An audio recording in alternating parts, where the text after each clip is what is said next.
Linea rossa è il punto di riferimento di ciò che dovrebbe essere, ciò che è stato negli anni scorsi. Invece le linee colorate, in particolare la linea bianca, rappresentano le stime fatte da vari modelli su come sarà l'andamento delle temperature a quella quota. E si può vedere quindi nella parte sinistra del grafico temperature che sono molto al di sopra della media. Il giugno appena terminato a livello di temperature medie è stato il più caldo degli ultimi 30 anni, quindi addirittura più caldo del famoso giugno del 2003. Temperature fino a 10 gradi superiori alla media stagionale per la nostra regione. Il giugno appena concluso è stato estremamente caldo anche ad alta quota e non solo in pianura, come dimostra il grafico che ci spiegano i meteorologi di ARPAV.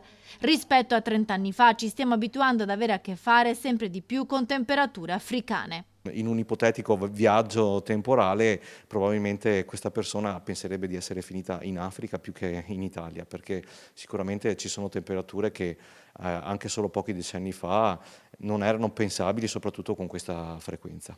Il gran caldo è destinato a durare ancora per qualche giorno in tutta la regione. Nei prossimi giorni dobbiamo aspettarci un'ulteriore escalation, se mi passate il termine, del caldo. Arriveremo a un picco soprattutto tra venerdì e sabato. Tra sabato e domenica invece dovrebbe arrivare una perturbazione in avvicinamento da nord-ovest che colpirà tutto il Veneto. Ci sarà l'arrivo di masse d'aria molto diverse da quelle attualmente che sono sul Veneto, quindi ci saranno temporali, parecchi temporali, anche forti, sia in montagna sia in pianura, che porteranno un significativo ricambio d'aria.